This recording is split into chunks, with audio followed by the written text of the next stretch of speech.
नमस्कार, आपण पाहत आहात दैनिक लेटेस्ट न्यूज। भुसावळ तालुक्यातील दीपनगर औष्णिक विद्युत केंद्र परिसरात पुन्हा एकदा कोळसा चोरीचा गंभीर प्रकार समोर आला आहे। 12 जुलै रविवारी सकाळी सुमारे 10 वाजण्याच्या सुमारास गोंदिया कॅबिनच्या काही मीटर अंतरावर उभ्या असलेल्या कोळसाने भरलेल्या मालगाडीचा वॅगनमधून कोळसा खाली पाडलेला असल्याचे निदर्शनात आले। या घटनेनंतर औष्णिक विद्युत केंद्राचे सुरक्षा विभागातील अधिकारी कर्मचारी घटनास्थळी पोहोचून पाहणी केली।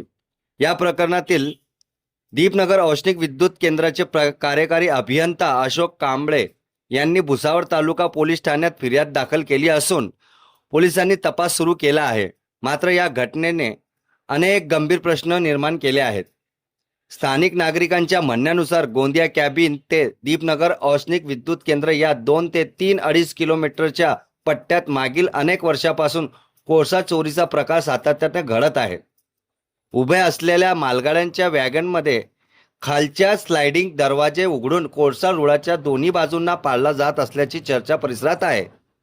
काही ठिकाणी तब्बल 1.5 किलोमीटरपर्यंत कोळसाचे ढीग पडलेले दिसतात असा दावा स्थानिकांनी केला आहे। मोठा मुद्दा, स्थानिक नागरिकांच्या म्हणण्यानुसार रविवारी सकाळी सुमारे 10 वाजल्यापासून औष्णिक विद्युत केंद्राचे सुरक्षा विभागाचे अधिकारी आणि कर्मचारी घटनास्थळी उपस्थित होते। त्यांनी पाहणी केली, बंदोबस्त ठेवला आणि परिसरातील माहिती घेतली। मात्र संध्याकाळी सुमारे 4 वाजल्यानंतर अधिकारी तेथून निघून गेले तरी रुळांच्या बाजूला पडलेला कोळसा बराच वेळ तासातच असल्याचे स्थानिकांनी सांगितले। नागरिकांचा आणखीन एक प्रश्न असा आहे की कोळशाने भरलेल्या मालगाड्याच्या प्रकल्पात प्रवेश करण्यापूर्वी इतका वेळ उभ्या राहतात, हा केवळ तांत्रिक प्रक्रियेचा भाग आहे की त्यामागे इतर काही कारणे आहेत? याची निष्पक्ष चौकशी करण्याची मागणी होत आहे। या संपूर्ण प्रकरणात औष्णिक विद्युत केंद्राचे सुरक्षा विभागाचे अधिकारी प्रकाश हॅलिंग यांनी जवळपास 1 मिनिट 40 सेकंदाची प्रतिक्रिया दिली आहे। त्यांनी नेमकं काय सांगितले पाहूया। काय घटना घडली इथे? हा जो रॅक आला होता सकाळी, त्या रॅक चोरांनी याला जे फाटक असतात ना वॅगनचे, ते तोडून याला हे केलेली घटना केली। तरी पण अंदाजे किती कोळसा पाडला असेल त्यांनी?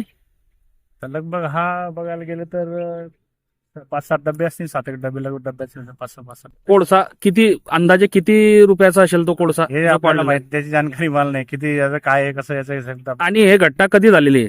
सकाळी तकरीबन 10-10:30 झाली असेल. याच्या विरोधात काही आपल्या अधिकाऱ्यांनी तक्रार वगैरे दिली आहे का? तक्रार केलेली, कंप्लेंट केली, पोलीस स्टेशन जाऊन आलेली आहे. तालुका पोलीस स्टेशनला हो, त्यांनी कंप्लेंट केली. कोणत्या अधिकाऱ्यांनी दिली कंप्लेंट? काय नाव? GSO आपले जाधव साहेबांनी दिलेली.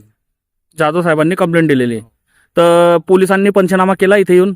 पोलीस वगैरे काही आले नाही, आता अद्याप काही आलेले नाही. अद्याप काही आले नाही म्हणजे घटना 10:30 वाजेची आहे, आता 4:30 वाजता आहे, आतापर्यंत पोलीस प्रशासन इथे आलेलं नाहीये पंचनामा करायला?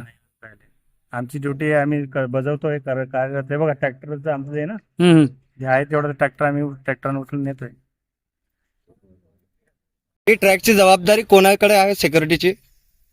याची अधिकृत जानकारी मला माहित नाही काय कोणाची. आम्हाला आदेश मिळतो, रॅक येतो, त्यावेळेस आम्ही सिक्युरिटी लावतो इथं.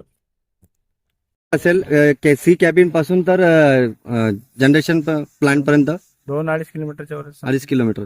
सध्यानंतर किती वॅगनची बोगी असेल ती? किती म्हणजे मालगाडी किती बोगीची असेल? मालगाडी 7 ते 12 असते.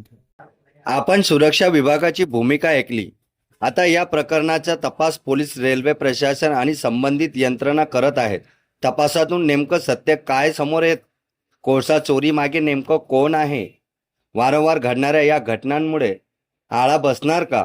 आणि भविष्यात अशा घटना टाळण्यासाठी कोणती ठोस पावले उचलली जातात, याकडे संपूर्ण भुसावळ तालुका आणि जिल्ह्याचं लक्ष लागलेलं आहे। या प्रकरणाबद्दल तुमचं मत काय आहे? रेल्वे परिसरातील कोळसा चोरी रोखण्यासाठी कोणत्या उपाययोजना आवश्यक आहेत? तुमचं मत कमेंटमध्ये नक्की लिहा। व्हिडिओ आवडला असेल तर लाईक करा, शेअर करा आणि दैनिक लेटेस्ट न्यूज चॅनलला सबस्क्राईब करून बेल आयकॉन दाबायला विसरू नका। कॅमेरामॅन हरीश खरारे सोबत मी मुख्य संपादक हबीब चव्हाण। धन्यवाद।